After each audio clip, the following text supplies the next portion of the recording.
साथियों, पिछली क्लास में हमने अमेरिकी राष्ट्रपति का निर्वाचन के बारे में, राष्ट्रपति की योग्यताएं, उसकी उन्मुक्तियां, उसका कार्यकाल और उसके पदमुक्त करने के बारे में अध्ययन किया। आज हम अमेरिकी राष्ट्रपति की निर्वाचन प्रक्रिया को गहनता से अध्ययन करेंगे और इसके लिए ये इसलिए ज़रूरी है क्योंकि आज के दिन अमेरिकी राष्ट्रपति का निर्वाचन पूरी दुनिया के लिए सबसे महत्वपूर्ण है। और जो हमारे अध्ययन में है कि हमें अध्यक्षीय प्रणाली को अध्ययन करें तो अध्यक्षीय प्रणाली में अमेरिकी राष्ट्रपति अध्यक्षीय प्रणाली में एकल कार्यपालिका होती है और एकल कार्यपालिका में समस्त शक्तियाँ राष्ट्रपति में निहित होती हैं और राष्ट्रपति के जनता के द्वारा परोक्ष रूप से निर्वाचित होता है और वो जनता के प्रति ही उत्तरदायी रहता है और वो अपना कार्यकाल पूरा करता है। उसे समय पूर्व नहीं हटाया जा सकता। वो सामान्य व्यवस्थापिका के बहुमत पर निर्भर नहीं करता और अमेरिकी राष्ट्रपति को हटाने के लिए महाभियोग ही एकमात्र माध्यम है जिसके माध्यम से हटाया जा सकता है और वो महाभियोग की प्रक्रिया एक जटिल प्रक्रिया है। तो आज हम इसके राष्ट्रपति के निर्वाचन की प्रक्रिया और अमेरिकी राष्ट्रपति की निर्वाचन प्रक्रिया के विभिन्न चरण हैं जिनमें मुख्यतः प्रत्याशियों का मनोनयन चयन राजनीतिक दलों के द्वारा, दूसरा है चुनाव अभियान भी अपनी जगह महत्वपूर्ण है कि बहुत ही व्यापक स्तर पर प्रचार के सभी साधनों का व्यापक स्तर पर प्रयोग किया जाता है और एक बहुत ही खर्चीला चुनाव होता है और पूरी दुनिया की नज़र इस चुनाव पर टिकी रहती है। तीसरा है निर्वाचक मंडल का चुनाव कि अमेरिका के राष्ट्रपति का चुनाव एक निर्वाचक मंडल के द्वारा होता है और वो निर्वाचक मंडल राष्ट्रपति का चुनाव करता है। फिर चौथा है निर्वाचक मंडल द्वारा राष्ट्रपति का चुनाव कि निर्वाचक मंडल चुने जाने के बाद राष्ट्रपति का चुनाव करता है। पांचवा है वह जब किसी उम्मीदवार को स्पष्ट बहुमत ना मिले तो उस स्थिति में राष्ट्रपति का चुनाव कैसे होगा उसका उल्लेख, वो भी एक चरण है। और छठा है पद ग्रहण कि अमेरिका का राष्ट्रपति किस दिन पद ग्रहण करेगा। तो एक तो सबसे इम्पोर्टेंट चीज़ हम इसमें ये देखते हैं कि अमेरिकी राष्ट्रपति का चुनाव लीप ईयर में होता है। तो लीप ईयर जानते हैं आप लोग क्या है कि लीप ईयर का मतलब है कि जिस साल फरवरी माह में 29 दिन हो उस साल अमेरिकी राष्ट्रपति का चुनाव होगा। तो इसका क्या तात्पर्य हुआ कि हर चौथे साल राष्ट्रपति का चुनाव होगा क्योंकि राष्ट्रपति का कार्यकाल 4 वर्ष है। तो उन्होंने लीप ईयर को फिक्स कर रखा कि लीप ईयर होगा उस दिन उस साल राष्ट्रपति का चुनाव होगा। और ये प्रक्रिया अमेरिकी राष्ट्रपति का चुनाव जिस वर्ष होना है उससे 1 वर्ष पूर्व शुरू हो जाती है। और सबसे पहला चरण है इसमें राजनीतिक दलों द्वारा अपने अपने उम्मीदवारों का मनोनयन करना, चयन करना और अपना राजनीतिक दल के उम्मीदवार के रूप में उन्हें चुनना या घोषित करना। कि अमेरिकी राष्ट्रपति के निर्वाचन का प्रथम चरण देश के विविध राजनीतिक दलों द्वारा राष्ट्रपति के प्रत्याशियों का मनोनयन। तो राजनीतिक दल अपने अपने उम्मीदवारों का मनोनयन करते समय ये देखते हैं कि अपने राष्ट्रीय कार्यकारिणी की बैठकें आयोजित करते हैं और उसमें प्रस्ताव मांगे जाते हैं कि जो भी उम्मीदवार इच्छुक हैं वो अपना नाम प्रस्तावित करते हैं और फिर राष्ट्रीय कार्यकारिणी के लोग बहुमत से उनमें से अपना उम्मीदवार चुनते हैं। वो भी एक लोकतांत्रिक प्रक्रिया के माध्यम से होता है। पर एक चीज़ देखते हैं राजनीतिक दल कि उम्मीदवार बड़े राज्यों से हो और एक चीज़ हमें ये भी देखनी है कि राष्ट्रपति और उपराष्ट्रपति पद का चुनाव एक साथ ही होता है, इसलिए वो 2 उम्मीदवारों का चयन करते हैं। तो ये चयन करते समय जो कुछ चीज़ें हैं उनको वो नोट करते हैं या जिनका विशेष ध्यान रखते हैं वो है कि एक तो सबसे बड़े राज्यों से उम्मीदवारों का चयन करें, साथ ही राष्ट्रपति उपराष्ट्रपति पद के उम्मीदवार एक ही राज्य से नहीं हो, विपरीत क्षेत्रों से चयन हो जिससे कि उसका प्रभाव उनको चुनाव जीतने में मदद कर सके। एक चीज़ हमने देखी कि बड़े राज्यों से तो अमेरिका के राष्ट्रपति चुनाव एक निर्वाचक मंडल के द्वारा होता है और इसलिए उनकी कोशिश ये है कि बड़े राज्यों से होंगे तो उस राज्य के निर्वाचक मंडल के सदस्यों का निर्वाचन उनके हिसाब से हो जाएगा या उसका प्रभाव पड़ेगा उस राज्य का उम्मीदवार होने की वजह से। तो सबसे पहला तो यही है कि उम्मीदवारों का मनोनयन। तो राजनीतिक दल अपने अपने उम्मीदवारों का मनोनयन करते हैं। मनोनयन करते समय इन दो चीज़ों का ध्यान में रखते हैं कि बड़े राज्यों से हों और विपरीत क्षेत्र से हो, कि एक अगर पूर्व से है तो दूसरा पश्चिम से हो, जिससे कि एक ही क्षेत्र से ना हो और जिससे कि भागीदारी समान रूप से बढ़ सके। दूसरा चरण है चुनाव अभियान, कि अमेरिकी राष्ट्रपति का चुनाव सबसे खर्चीला चुनाव है और मीडिया के जितने भी व्यापक साधन हैं उनका व्यापक स्तर पर प्रयोग किया जाता है चुनाव के अंदर। कि राष्ट्रीय सम्मेलनों का कार्यदल के चुनाव घोषणा पत्र की रचना, नई राष्ट्रीय समिति की स्थापना, राष्ट्रपति उपराष्ट्रपति पदों के लिए दल के प्रत्याशियों के नाम निर्देशन के साथ समाप्त हो जाता है। उसके बाद राष्ट्रव्यापी चुनाव अभियान आंदोलन के रूप में शुरू होता है और ये प्रचार युद्ध काफ़ी जटिल एवं खर्चीला होता है। उम्मीदवार को चुनाव लड़ने में राजनीतिक, व्यावसायिक, सार्वजनिक संपर्क विशेषज्ञों और स्थानीय प्रभावशाली व्यक्तियों की सहायता मिलती है। तो व्यापक स्तर पर सभी साधनों का प्रयोग किया जाता है, मीडिया के और प्रशासनिक है, सामाजिक है, सभी प्रकार के लोगों की सहयोग इसमें प्राप्त किया जाता है। ये प्रचार और इसमें उम्मीदवार रेडियो टेलीविज़न का सहारा भी लेते हैं। इसके द्वारा अपनी नीति कार्यक्रमों का प्रचार करते हैं। समाचार पत्र के विभिन्न दलों का खूब प्रचार करते हैं। और इसी में देखा गया कि 1968 में चुनाव में निक्सन ने $1 करोड़ 20 लाख इस चुनाव में अभियान में खर्च किए। 1972 के चुनाव जीतने वाले प्रत्याशी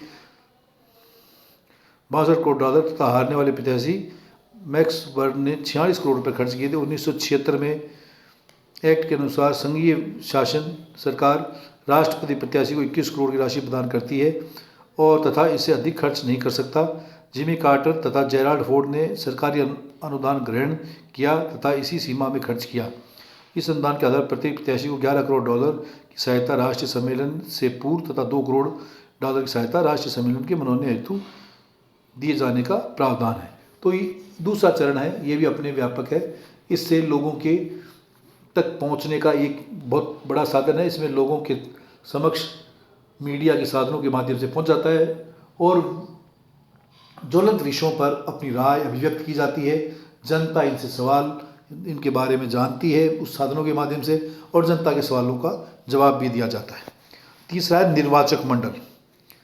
इसके बाद निर्वाचक मंडल के लिए दोनों दलों के द्वारा कि अमेरिका के राष्ट्रपति का चुनाव निर्वाचक मंडल के माध्यम से होता है और इस निर्वाचक मंडल के सदस्यों की संख्या 538 है और 538 का कि व्यवस्थापिका के दोनों सदनों के समान एक राज्य से जितने सदस्य व्यवस्थापिका के सदन सीनेट और प्रतिनिधि सभा में जितने निर्वाचित हो जाते उतने ही सदस्य एक निर्वाचक मंडल में प्रत्येक राज्य से चुने जाते हैं। और तो इनकी संख्या हुई प्रतिनिधि सभा और सीनेट के सदस्यों का दोनों का जोड़ हम लगाएं तो सीनेट में 100, प्रतिनिधि सभा में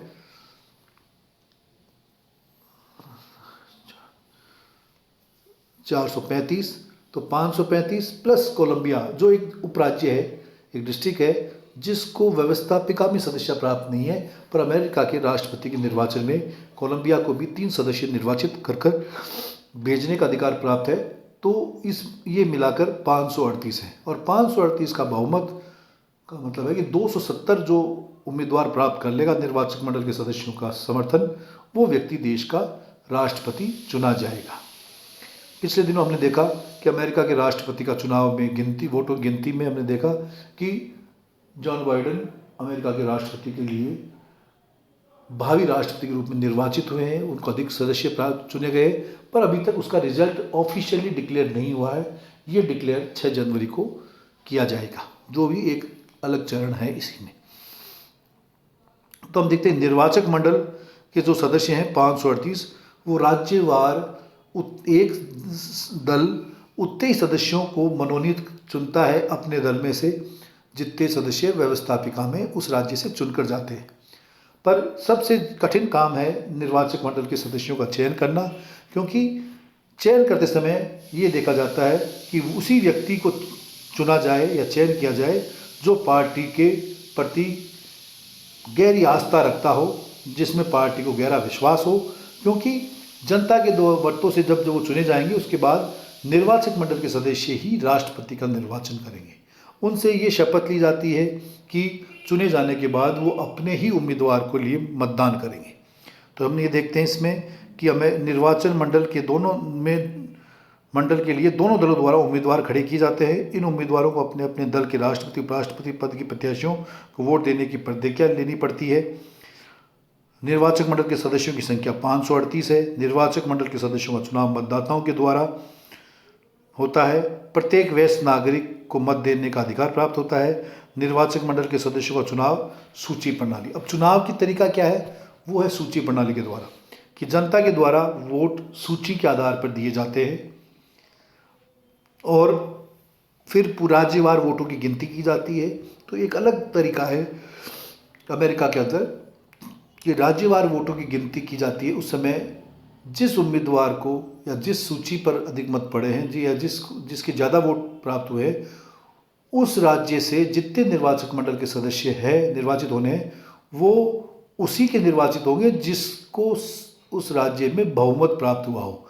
अब बहुमत का मतलब है कि जो ज़्यादा मत प्राप्त करेगा उस राज्य के निर्वाचक मंडल के सदस्य उसी के चुने हुए जाएंगे। तो ये हमने पिछले दिनों देखा कि राज्यवार वोटों की गिनती हुई। किसी राज्य में किसी ने बहुमत प्राप्त किया, किसी ने प्राप्त किया, और इस राज्यवार गिनती में जो व्यक्ति 270 प्राप्त कर लेता है वो राष्ट्रपति चुना जाता है। तो निर्वाचक मंडल सूची के आधार पर होता है, अर्थात मत किसी भी उम्मीदवार के लिए नहीं बल्कि अपेक्षित दल की सूची के पक्ष में डाले जाते हैं। अमेरिका में यह प्रथा स्थापित हो गई है। जिस उम्मीदवार को भी मतदाताओं के बहुसंख्यक वोट प्राप्त हो जाते हैं वह उस राज्य के निर्वाचक मंडल के सारे स्थान उस उम्मीदवार को प्राप्त हो जाते हैं। जो प्रत्याशी निर्वाचकों में से बहुमत का 270 प्राप्त कर लेता है उसको ये विश्वास हो जाता है कि वह राष्ट्रपति बन जाएगा। क्योंकि ये देखने में आया अमेरिका में कि क्रॉस वोटिंग से आज तक के इतिहास में नतीजों में परिवर्तन नहीं हुआ है। क्रॉस वोटिंग तो कई बार हुई है पर नतीजों में परिवर्तन नहीं हुआ है कि जिसके ज़्यादा जीत कर आए वही व्यक्ति राष्ट्रपति बना है। और अगला चरण है निर्वाचक मंडल द्वारा राष्ट्रपति का चुनाव। निर्वाचक मंडल द्वारा राष्ट्रपति के चुनाव में निर्वाचक मंडल के सदस्य दिसंबर के दूसरे बुधवार को अपने अपने राज्यों की राजधानी में एकत्रित होते हैं और राष्ट्रपति उपराष्ट्रपति के लिए मत देते हैं। मतपत्रों को सीनेट तथा प्रतिनिधि सभा के सदस्यों की उपस्थिति में खोला जाता है और सीनेट के अध्यक्ष मतों को गिनता है और परिणामों की औपचारिक घोषणा करता है। और 20वें संशोधन के अनुसार जब राष्ट्रपति 20 जनवरी को अपना पद ग्रहण करता है तो निर्वाचक मंडल द्वारा दिसंबर माह के दूसरे बुधवार के अपने अपने राज्यों की राजधानियों में इकट्ठित होते हैं कि जो निर्वाचक मंडल के सदस्य चुने गए जनता के वोटों के द्वारा, कि जिस राज्य में जिसने बहुमत प्राप्त किया उस राज्य के सभी निर्वाचक मंडल के सदस्य उसी के चुने गए और उससे निर्वाचक मंडल के सदस्यों से उसी दिन अनुमान लग जाता है कि कौन देश का भावी राष्ट्रपति होगा। पर एक निश्चित दिन दिसंबर माह के दूसरे बुधवार को चुने गए निर्वाचक मंडल के सदस्य अपने अपने राज्यों की राजधानियों में एकत्रित होंगे और राष्ट्रपति के निर्वाचन के लिए मतदान करेंगे, राष्ट्रपति और उपराष्ट्रपति पद के लिए। और इस चुनाव की मतों की गिनती 6 जनवरी को सीनेट के सभापति की अध्यक्षता में होती है और वो नतीजों की घोषणा करता है। और फिर अगली स्टेज है कि जब किसी भी उम्मीदवार को स्पष्ट बहुमत प्राप्त ना हो तो स्थिति क्या हो। तो हमें उस पर भी गौर करना है कि 270 प्राप्त करेगा वही देश का राष्ट्रपति होगा। पर अगर किसी को भी बहुमत प्राप्त नहीं हो तो स्थिति क्या बनेगी।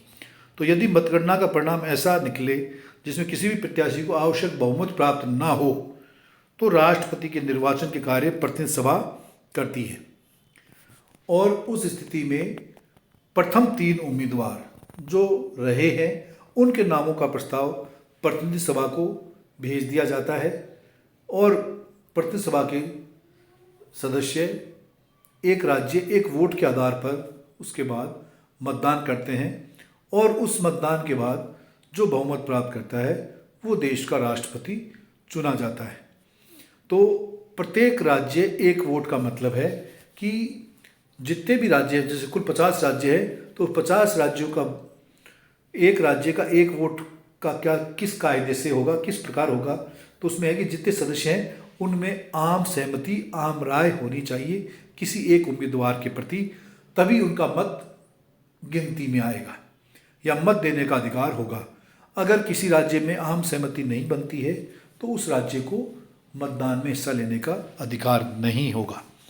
तो जिसका नाम सीनेट के अध्यक्ष के पास भेजा ये मत, हाँ, तो हम ये देखें 3 सबसे अधिक मत प्राप्त करने वाले प्रत्याशियों को राष्ट्रपति निर्वाचन करती है। उसके बाद सीनेट का अध्यक्ष उसके पास भेजता है। प्रतिसभा जब इस प्रकार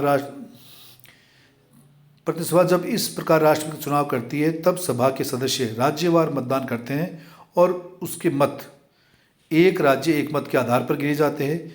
एक राज्य एक मत का निर्धारण उस समय बहुसंख्यक दल के प्रतिनिधियों के मत से किया जाता है। इस प्रकार 50 राज्यों में कुछ 50 मत होते हैं और 26 या 26 अधिक मत प्राप्त करने वाले उम्मीदवार को विजयी घोषित किया जाता है। पर ऐसे मौके पर बहुत ही कम आते हैं कि अमेरिकी संविधान के इतिहास में अभी तक केवल 2 बार राष्ट्रपति प्रतिनिधि सभा द्वारा चुने गए हैं। सन 1801 जेफरसन और 1825 एडम्स, ये 2 उम्मीदवार हैं जो इस प्रक्रिया के माध्यम से चुने गए हैं। और आखिरी चरण है पद ग्रहण। अमेरिकी संविधान के 20वें संविधान संशोधन के अनुसार नवनिर्वाचित राष्ट्रपति 4 मार्च के बजाय 20 जनवरी को अपना पद ग्रहण करता है। और यदि शपथ के अवसर पर राष्ट्रपति किसी प्रकार अयोग्य ठहरा दिया जाए तो जब तक एक राष्ट्रपति योग्य नहीं ठहरा दिया जाता उसके दायित्वों का निर्वाह उपराष्ट्रपति करता है। तो ये एक अमेरिकी राष्ट्रपति की निर्वाचन प्रक्रिया है जिसके 6 चरण हमने अध्ययन किए। तो इन 6 चरणों में बांटा गया अमेरिकी राष्ट्रपति की निर्वाचन की प्रक्रिया को, और ये प्रक्रिया इसका अध्ययन हमारे लिए विशेष है।